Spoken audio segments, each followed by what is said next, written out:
Hello and welcome to Mind Shifters Radio. We're starting a second time. We've had some technical difficulties, so if we get kicked off, try calling in again. Today is Friday, January 15th, 2021. And as always, we're grateful to everyone who's joining us here today. My name is Tim Hayes. I'm your host for the first hour, and we're here to teach and support people in using some of the most powerful, effective, efficient, and accessible tools I've learned in my life to manage my emotions, improve my relationships, and generally improve the quality of my life. Those tools are available absolutely free at whyagain.org. If you go to that page and click on the red and white bullseye, it will take you to a page where you can download and read Chapter 24 of Dr. Michael Ryce's book. The book is titled, Why Is This Happening to Me Again? That chapter of that book is a narrative description of a primary tool in this work. There are a host of other tools. If you keep scrolling down that page, you can click on links for a whole host of other worksheets. But the primary tool and worksheet is called the Reality Management Worksheet or Wake Up Sheet.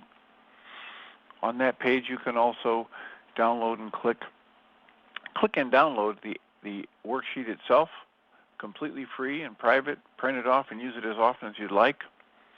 You can also go to your app store and type in the three words HeartLand Aramaic Forgiveness. ARAMAIC is Aramaic. And by the time you start typing the word forgiveness, you'll see the glowing heart icon. If you tap on that, it will let you download a completely free and private app that contains the Reality Management Worksheet, an abbreviated version of that worksheet, and a copy of the Dragon Klingon game, which is a wonderful way to introduce these tools to even younger audiences. And I have some adults I work with that prefer that to the Reality Management Worksheet. You can also download and listen to a whole host of audio files that have been curated out of the last almost 10 years of Mind Shifters Internet radio show. These shows are selected out because some of them have people who've called in and worked through worksheets. Some of them are powerful testimonials about the power of the work when applied to their lives to change their lives for the better. And we encourage people to go there and take advantage of that free resource, the archives. If you want to get directly to the archives for any of the shows that have happened in the almost 10 years, go to whyagain.org, whyagain.org. And this time, click on the microphone, and it will take you right to the page that has a whole listing of shows that began back near the end of January in 2011. So that means at the end of this month, we will have finished 10 solid years of doing Mind Shifters Radio 5 days a week. For the first 8 years, we did 1 hour a day, 5 days a week, and now we're doing 2 hours a day, 5 days a week. Almost all of those archives are available absolutely free for your, my dad would say, your edification and enjoyment. So click and listen and take advantage of that resource. Part of our work in this current year is to go through the Course in Miracles lessons, one lesson, one day at a time. Today's the 15th day of the year, and so lesson 15 is up. That lesson reads, my thoughts are images that I made. My thoughts are images that I have made. The commentary reads as thus, it is because the thoughts you think appear as images, that you do not recognize them as nothing. You think them, and so you think you see them. This is how your, quote, seeing, close quotes, was made. This is the function you have given your body's eyes. It is not seeing, it is image making. It takes the place of seeing, replacing vision with illusions. Now, if that seems confusing in any way, we encourage people to go to YouTube and type in the words Anil, A-N-I-L, Seth, S-E-T-H. And if that doesn't pull up things about hallucinating perception or hallucinating reality, put in the words hallucinating or perception, and you'll get access to some TED Talks from this perceptual scientist who's doing research on what it is that happens when we create pictures in our minds and convince ourselves that the picture in my mind is about what's really going on in the world around me. So I'll read that commentary one more time. The lesson reads, "My thoughts are images that I have made." And the commentary is, it is because the thoughts you think appear as images that you do not recognize them as nothing. You think them, and so you think you see them. This is how your seeing was made. This is the function you have given your body's eyes. In truth, it is not seeing. In truth, it is image making that happens within your perceptual system. This takes the place of seeing, replacing vision with illusions. The CIA has studied perception, and one of their summary statements is, perception does not record reality. My perception doesn't see reality or record what's actually there. My process of perception creates and constructs its own reality, its own images. And then my mind convinces me that that's what's really happening. The second paragraph of commentary reads, "This introductory idea to the process of image making that you call seeing will not have much meaning for you. You will begin to understand it when you have seen little edges of light around the same familiar objects which you see now. That is the beginning of real vision. You can be certain that real vision will come quickly when this has occurred. As we go along, you may have many, quote, light episodes, close quotes. They may take different forms. Some of them may be quite unexpected. Do not be afraid of them. They are signs that you are opening your eyes at last. They will not persist because they merely symbolize true perception, and they are not related to knowledge. These exercises will not reveal knowledge to you, but they will prepare the way to it." So in practicing the idea for today, repeat it first to yourself and then apply it to whatever you see around you, using its name and letting your eyes rest on it as you say, "This iPad is an image that I have made. This credenza is an image that I have made. This telephone is an image that I have made."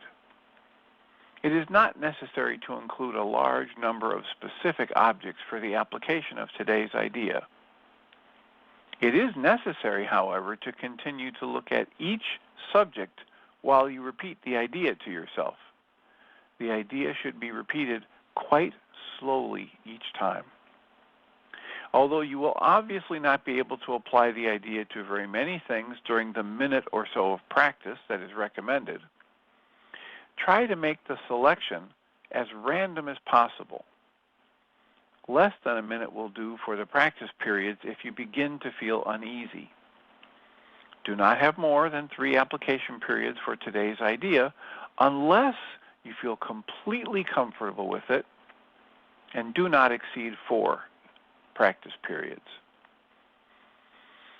However, the idea can be applied as needed throughout the day.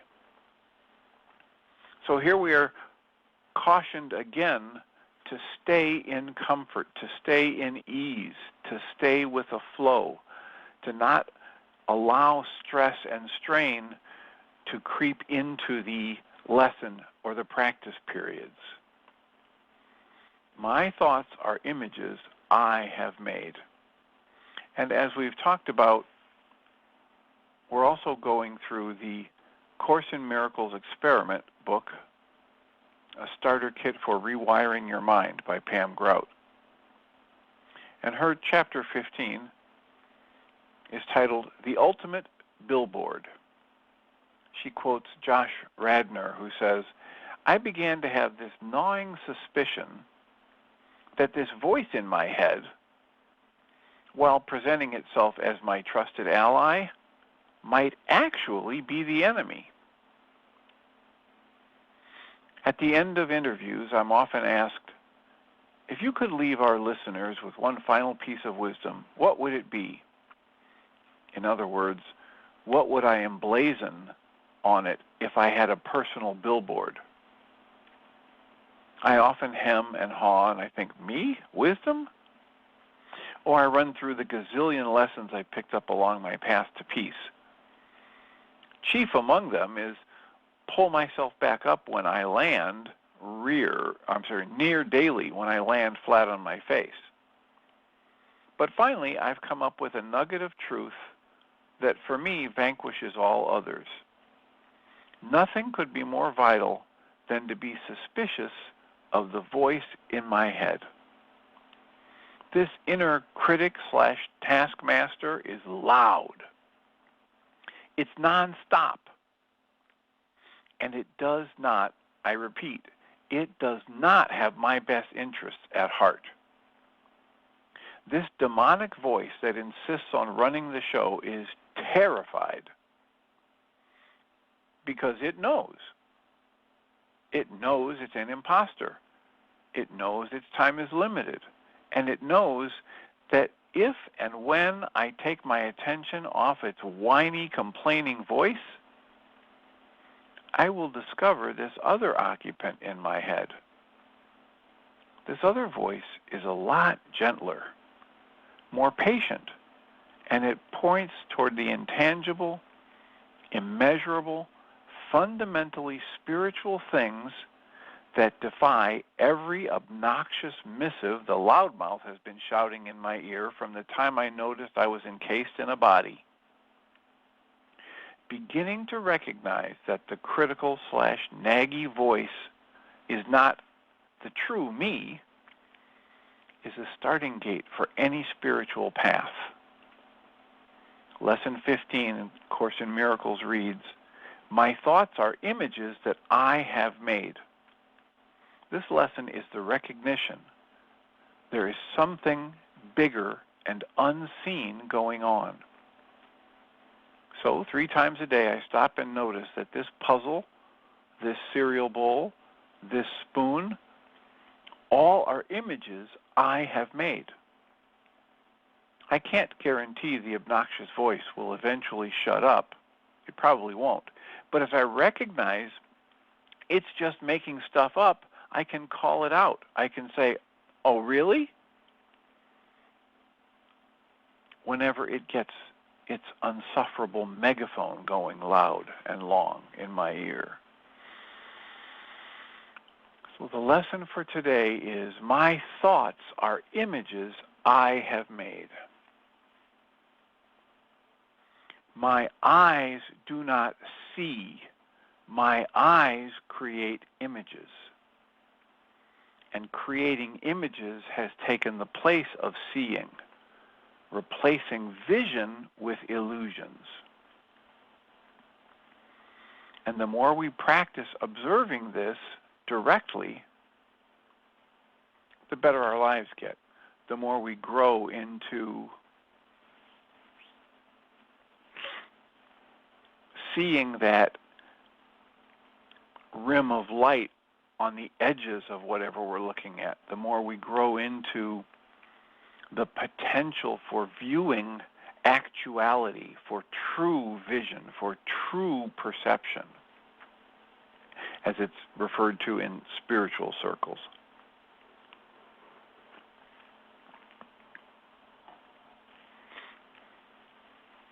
So that's our lesson for today. We have 44 minutes left. Time for plenty of comments and questions. And if you call our number, 563-999-3581, and press 1, we can have a conversation. What's your comment? What's your question? What's your frustration with or glorying in the lessons so far?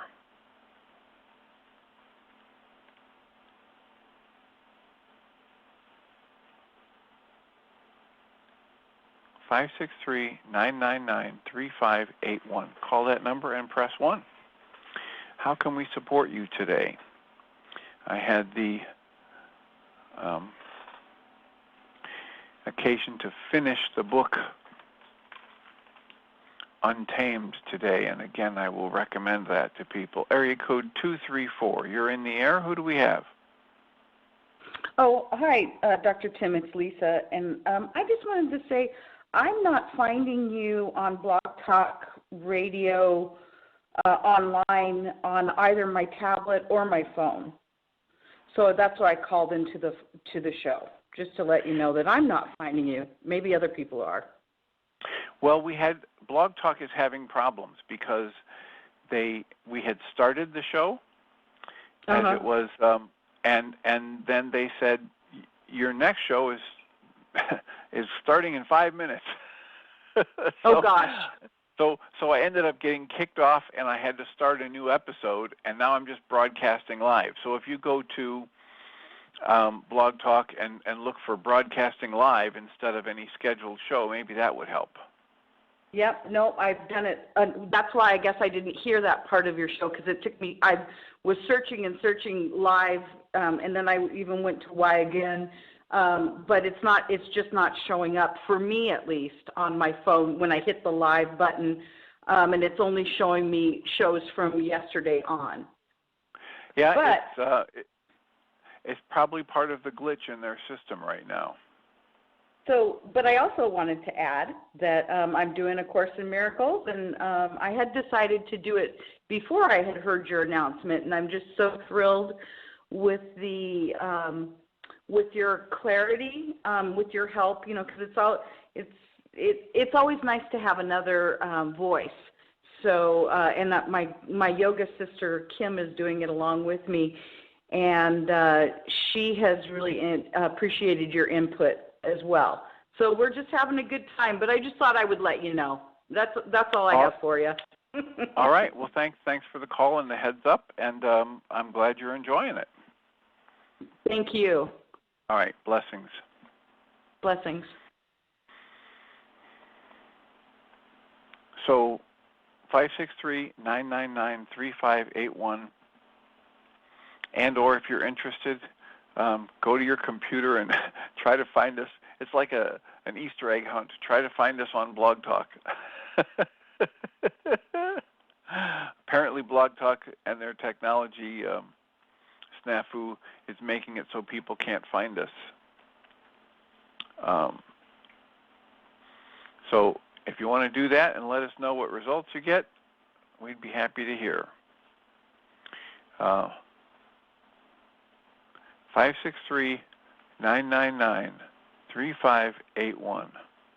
If you press that number, or you call that number and press 1. And when I go to, when I open a different browser, and I go to Blog Talk Radio for today's date,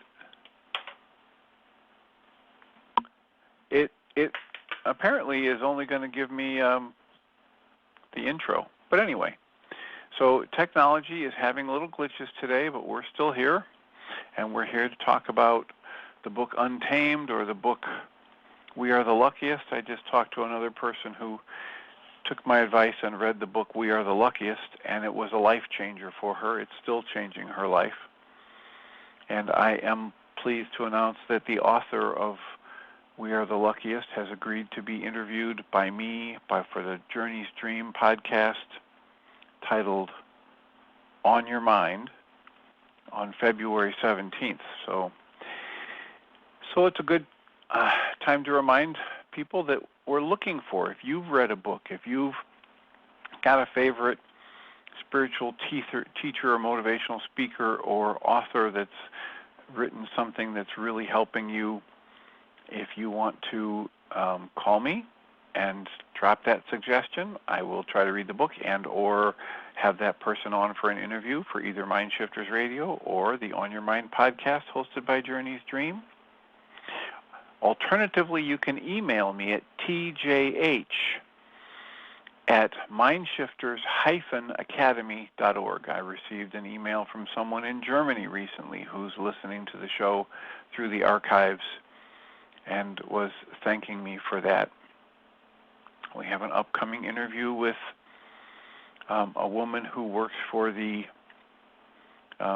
Rush Presbyterian St. Luke's Road Home Program, the Center for Veterans and Their Families in Chicago. Her name is Modi Levine, and I'll be interviewing her next week. If you have somebody that you know who's helping veterans or helping people through the suicide crisis hotlines or has some creative program that you think it might be beneficial to share with a broader audience, please let me know. You can either call us at 563-999-3581 and press 1, or you can email me at tjh@mindshifters-academy.org. And Susan, I see your number and your hand up. How are you today? Hi, Dr. Tim. I'm okay. How are you? I'm doing well. What's on your mind? First, I just want to comment on some of the things you said yesterday about your ankle, for instance, and how the healing that took place after you had done your work was so much faster. Just really interesting. And it sounds as if you have quite a few stories. You've had back issues too. Anyway, I love it when any of us tells a story about their own lives. And that's like a little testimonial, I guess. But I did have a question. All right. The lesson, not for today, but God did not create a meaningless world is a lesson a little bit back. And I've been thinking about the fact that Michael Ryce would probably want to change that language to God created a meaningful world. But I wondered if that was sort of tricky in this case, because that's a very positive statement, and then we go and define what meaningful is. Of course, we're defining what meaningless is too, I suppose. I just wondered if you had thought about that at all, about any of the lessons that are put in the negative. Well, we try to talk about that as we talk about them. We try to do a little bit of, perhaps not as much as we did the last time we went through the lessons, trying to rewrite them into what Michael Ryce would call regulatory speech or more appropriate regulatory speech. But what I'm trying to do is tease out exactly that kind of thing. So when you say God did not create a meaningless world, it probably is more accurate to say God created a meaningful world. And if you look out and see something that is meaningless or that is negative, that's your creation. And this is not what our culture has taught us. Our culture has taught us that our perception is accurate and passive, and that we just exist to open our ears and open our eyes and receive the world. But the truth is, and it's in this lesson, this is striking in this lesson, how it says, our eyes do not see. The commentary in the first paragraph of this lesson is, your eyes do not see. It is not seeing that your eyes are doing. It is image making. And how identical that is to the research and the description of the results of the research on the CIA website page on perception. My perception does not record reality.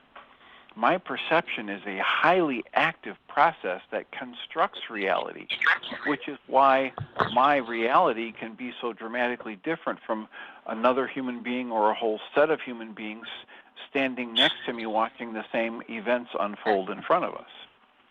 Each of us is creating our own our own perception, which is this thing we call reality, which is a hallucination if you talk to Anil Seth and other science researchers. It is image making if you read the Course in Miracles. It's not seeing, which would be simply what a camera does and it records what's there. It is the creative construction of an image that is based far more on my past experiences, my energetic trauma energies, and my belief system than it is on the actual light waves that are caught by my eyes. And you can see that science if you watch the Anil Seth video. They say about 20% of the image that shows up in my mind comes from the data that arrives in my brain from my eyes, from the optic nerve. Well, if only 20% of it is coming from my eyes, where's the rest of it coming from? It's coming from my memory. It's coming from my unconscious emotional belief system. It's coming from my past traumas. It's coming from my judgments. You know, Dr. Tim, when we look at a chair, we have a common collective recognizing that we're looking at a chair.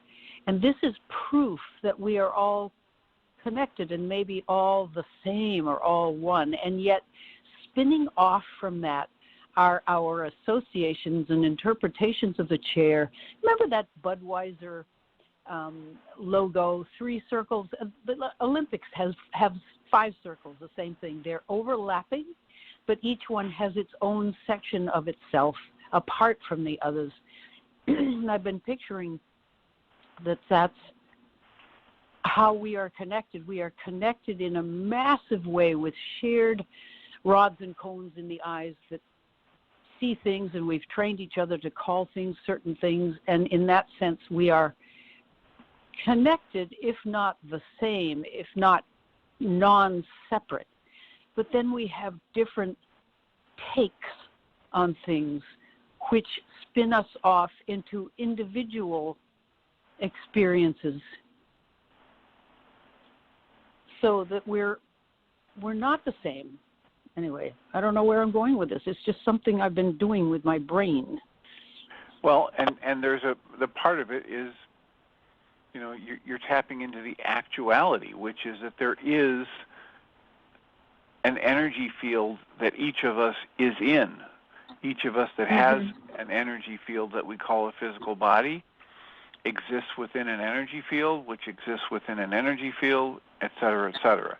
So there is an external actual experience or energy field.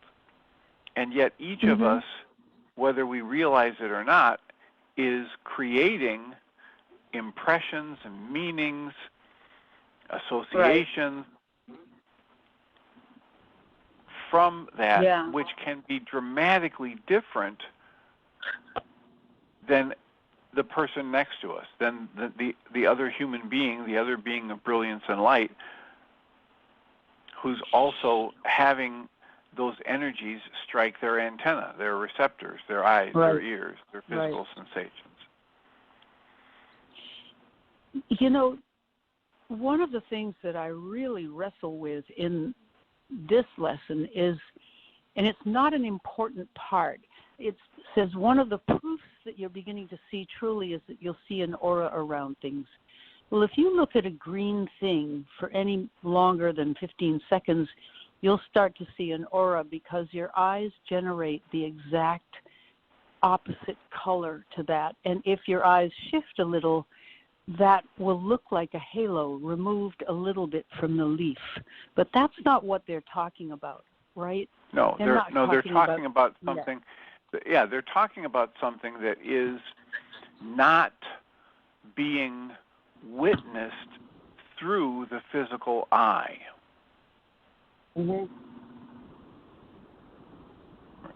Think about how difficult it is for us who are so thoroughly trained to be literal. Think about how difficult it is to try and explain something to someone who's never had anything like it happen in their life. Yeah. Like if you're trying to explain to a blind person who was born blind the difference between the color green and the color red. Or Right. the difference between the color blue. It's just impossible. You can't do it.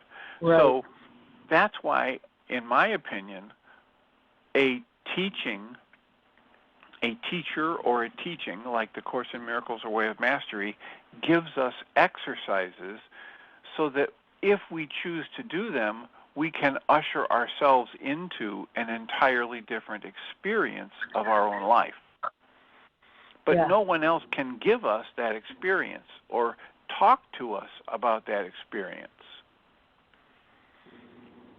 You know, the Way of Mastery has an exercise where it says, just in your daily life from time to time, look around, and as you see somebody who seems to be just like you, look for what you might notice around the corner, the metaphorical corner of your eye around that person.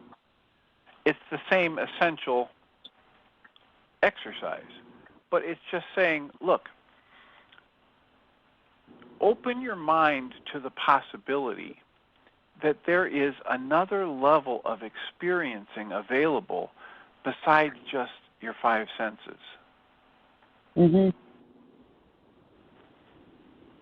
know, there was the last chapter, or one of the last chapters in the book I was just mentioning, the Untamed book.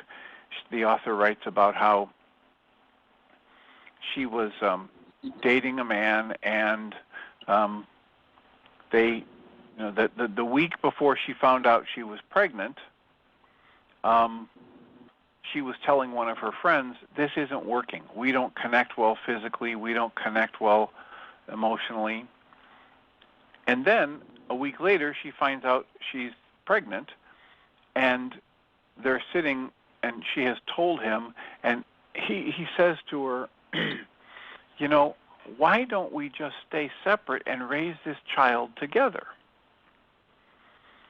And of course, she knew better because she was raised in the culture, and a kid needs, you know, a mother and a father in a stable home, and we have to do the right thing. And so she pressured him, and they got married, and then they had, you know, ended up having 3 kids and all of this stuff. But it wasn't the right thing. And all these years later, they're divorced, and now they're still doing a very good job of parenting the kids. But she finally woke up and realized, hey, you know what? Each of them had a knowing, an inner voice, a firm knowing that was far more accurate than what their culture was teaching them they should do or what was right. And when they don't listen to their knowing, they create more problems in their lives. Well, that knowing is not something that you can make lists about or get other people to agree with you on, especially when you're a young person and you're pregnant, because the culture says we know what you should be doing. We know how families should be. We know this is what's right. Well, the same kind of thing is happening here in Course in Miracles. These exercises are asking us to stretch beyond what we've been trained to believe. These exercises are specifically, as some of the commentaries in the first 15 lessons have pointed out, they're specifically designed to help us question and observe differently than what we've been trained or conditioned to believe. And when I do that, I'm not going to have words for how it's different or what I'm experiencing, but I will have a different experience.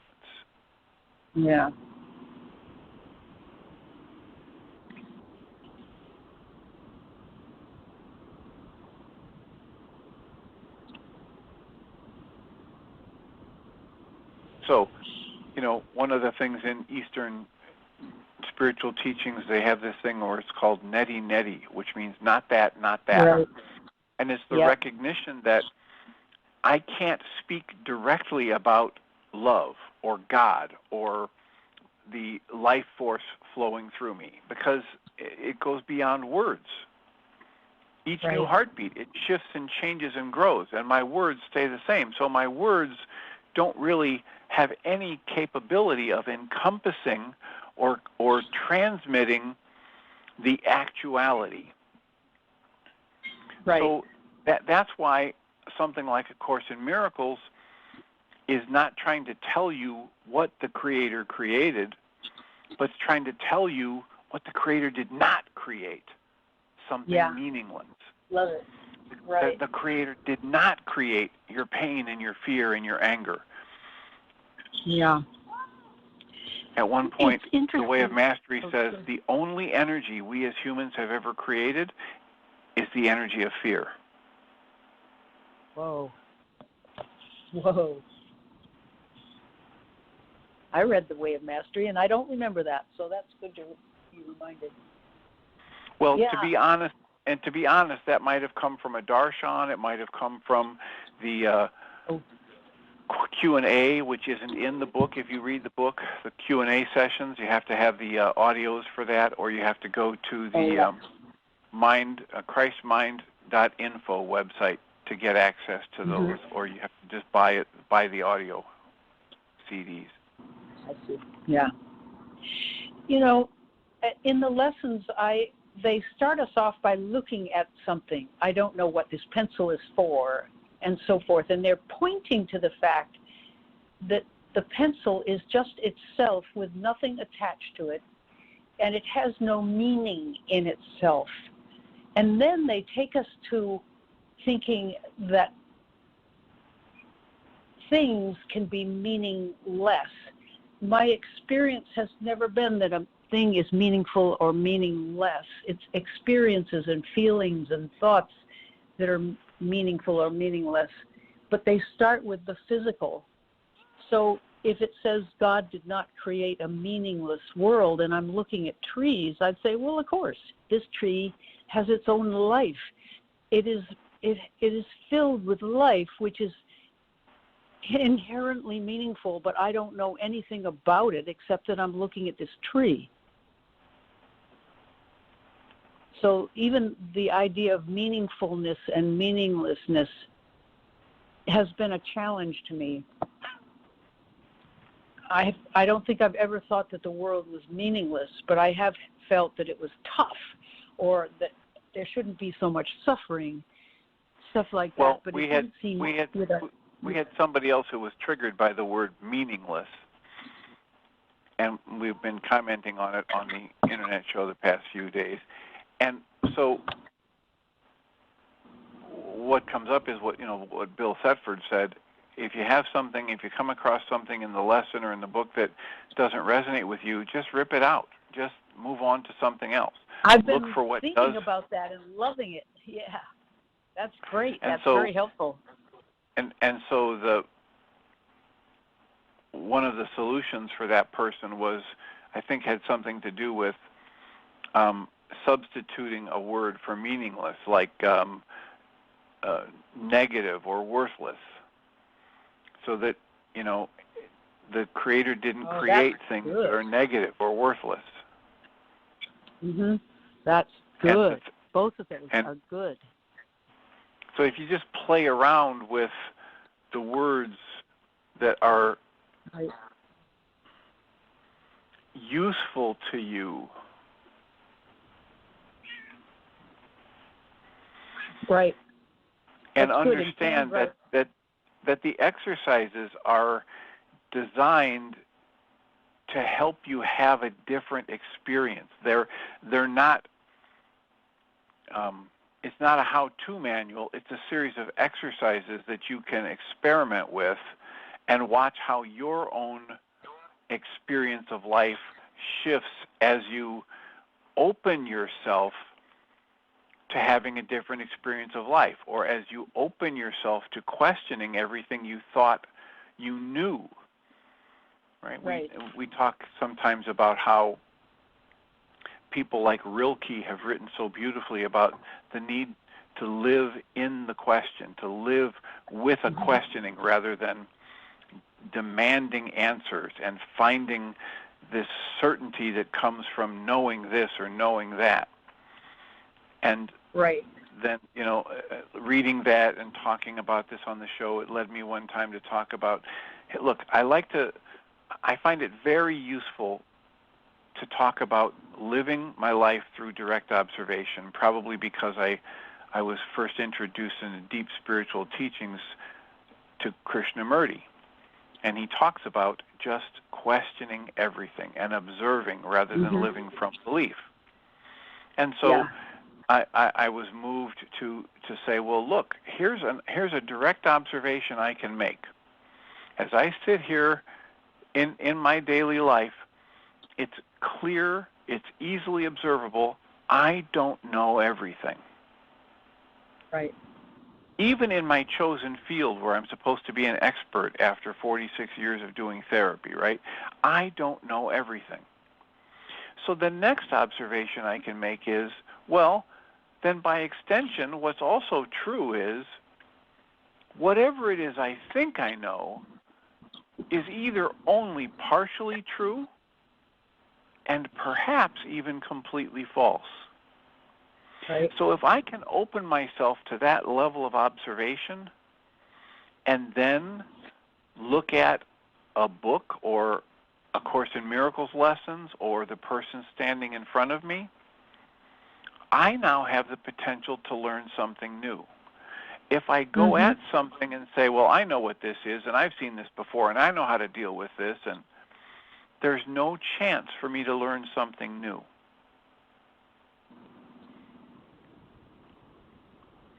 And if I generating what? Generating fear shuts all that down. Exactly. If I add to that basic observation the other observation that whenever I have hostility or fear up in my mind, it distorts my perception and it leads me to say and do things that I most often later regret. Right. Then I can use my own internal emotional state as a guidance system. And if I say, well, I don't know everything, today's another chance to learn something new. You've heard the old adage, you learn something new every day. And then as I go through life, and I think I know what's going on, and I think I know what to do, but I find myself having a negative emotion, the most useful thing for me to do is say, I wonder how I might look at this differently. I wonder if there's another way to look at this situation that could be every bit as valid or perhaps even more valid than the perspective I chose, which triggered anger or fear or hurt or resentment or confusion. That's my alarm system, and I could use it to wake me up to the fact that whatever I think I know right now is at least only partially true and perhaps even completely false. And if I can use that, set that up with a triggering mechanism in my mind to get me to step into questioning and observation and away from knowing, my life has gotten better by leaps and bounds the more I've done that.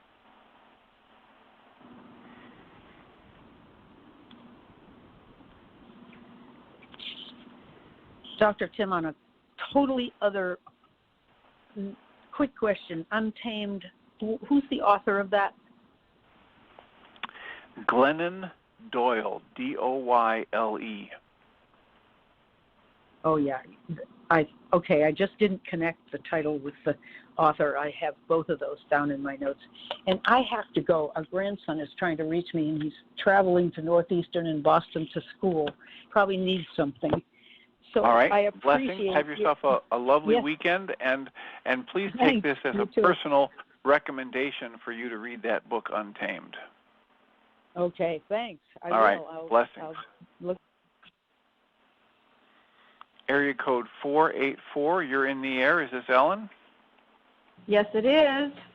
Welcome. How are you today? What can we do to support you? Thank you.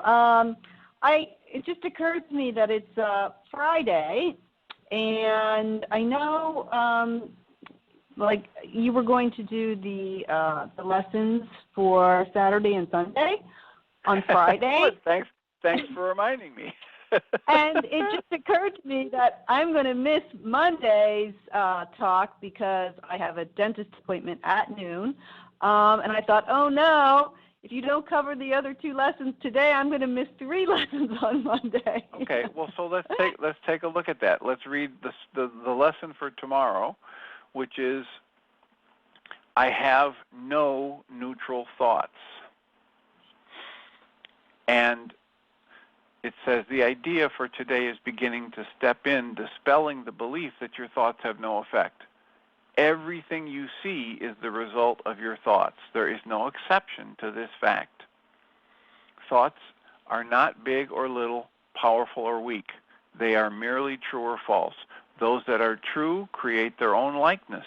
Those that are false make theirs. There is no more self-contradictory concept than the concept of idle thoughts. What gives rise to the perception of a whole world can hardly be called idle. Every thought you have contributes to truth or to illusion. Either it extends the truth or it multiplies illusions. You can indeed multiply nothing, but you will not extend it by doing so.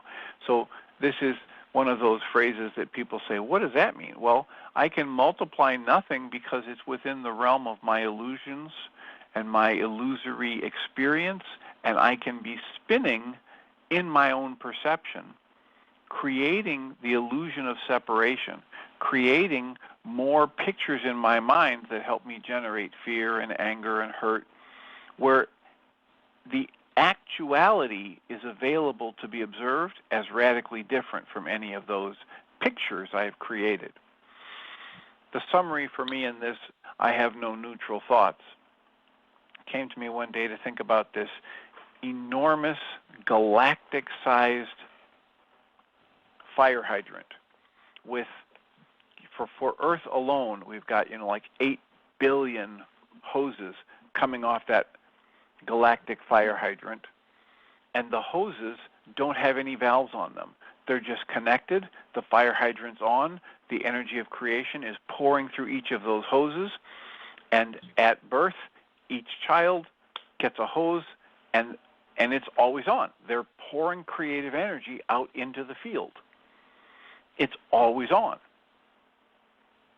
The only dominion or choice a person has is what type of thoughts, or in the direction of what kind of thoughts am I going to point that hose. It's a creative force. It's going to create more of whatever I point it at. So am I going to point it at anger and fear and sadness and bitterness and grief, or am I going to point it at joy and aliveness and appreciation and gratitude? So tomorrow's lesson is I have no neutral thoughts. The practice periods have you first repeat the idea to yourself, I have no neutral thoughts. And then as each thought crosses your mind or crosses your awareness, tell yourself, this thought about the price of chocolate going up is not neutral. This thought I have about that person that cut me off is not neutral. As usual, use today's idea whenever you are aware of a particular thought that arouses uneasiness, following this form. This thought about blank is not a neutral thought because I have no neutral thoughts. 4 or 5 practice periods are recommended if you find them relatively effortless. If strain is experienced, back off. 3 is enough. The length of the exercise period should also be reduced if there is discomfort. Please hear this. For all of these lessons, the course wants this to be easy, comfortable, flowing. Sunday's lesson is 17. It reads, I see no neutral things. The commentary reads, this idea is another step in the direction of identifying cause and effect as it really operates in the world. you see no neutral things because you have no neutral thoughts. It is always the thought that comes first, despite the temptation to believe that it is the other way around. This is not the way the world thinks, but you must learn that it is the way you think. If it were not so, perception would have no cause and would itself be the cause of reality. In view of this highly variable nature, it's hardly likely. So in applying today's idea, say to yourself with eyes open, I see no neutral things because I have no neutral thoughts. Then look around you, resting your glance on each thing you note, long enough to say, I do not see a neutral computer because my thoughts about the computer are not neutral. I do not see a neutral wall because my thoughts about walls are not neutral. I do not see a neutral body because my thoughts about bodies are not neutral. Again, 3 or 4 specific practice periods are recommended, and no less than 3 are required for maximum benefit, even if you experience resistance. However, if you do, the length of the practice period may be reduced to less than the minute or so that is otherwise recommended. So we're encouraged to question the belief we have about our perception and about the neutrality of what we're perceiving. The idea that I'm not distorting actuality, I'm simply opening my eyes and seeing what's really there. I'm simply tuning my ears in and listening to what's actually there. These next 2 lessons, today's lesson and the next 2, are all about helping us question how active the process of perception is. Beginning with today's lesson that lets us know my eyes don't see things, my eyes help my brain create images of things. Pam Grout talks about tomorrow's lesson. She calls the title of that lesson, Like a Room Without a Roof. She quotes Helen Mirren, who says, my whole life has been an effort to find freedom. Freedom from myself, freedom from my own fears. Pam writes, as a journalist, I was taught that the lead, the opening paragraph of any story, is my big chance to catch a reader's attention, tell them who, what, where, when, why, and how, right up front. A Course in Miracles doesn't do that. It tills the soil. It prepares me slowly for the insanely radical notion that I'm not so much observing reality as I am creating it. I get why people scoff at this. It's the exact opposite of every single lesson on planet Earth. To suggest that the world is not independent of my thoughts is alarming. And how could it possibly be true that the majority of my thoughts are meaningless? That sounds preposterous. So I'll try to explain. Any thought that falls into one of the following categories is basically meaningless. Thought like, I'm separate and all alone. A thought like, I'm limited to this body. A thought like, if I can't see it with my eyes, it doesn't exist. Every thought that falls into one of these categories is meaningless, or rather, it's simply not true.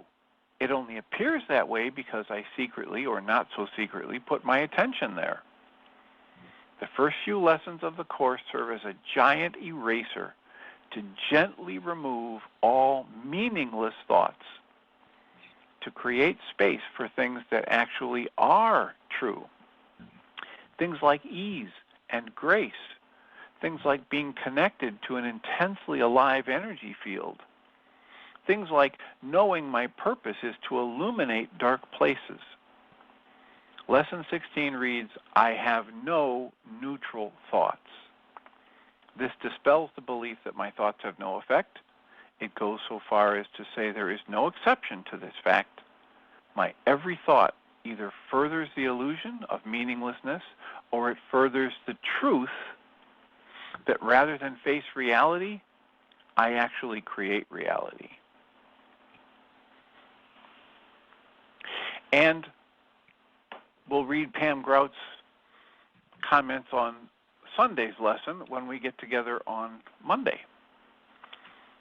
So thank you for reminding me, Ellen, so I could get us launched in the right direction for the weekend so we aren't too far behind. Thoughts about those? You're welcome. Oh, it's powerful. Yeah, all kinds of thoughts were coming up as you were reading them, but I'll be interested in exploring all that over the weekend. All right. Well, we look forward to hearing back from you about what the experience was like. Okay. I won't be able to listen to you on Monday, but hopefully, I should be able to on Tuesday. All right. Well, we'll look forward to next time we get to chat. Thank you so much for calling. All right. Thank you. Blessing. Sweet work, Dr. Tim. Hello, Dr. Michael Ryce. Hello, Jeannie Ryce. Hi there. Hey there, young man. So are you aware, Jeannie, of all this error message? Yeah. Are you seeing how you're late for your next episode? Yeah, I did. And I wrote to Blog Talk. It's like craziness, so I don't know what's going on. And I couldn't find the chat room either. Okay, so what has to happen is you have to either just leave it up there or you have to hit the red X every time it comes up. If you hit the red Start the Next Episode button, it ends this episode. Oh, great. Okay.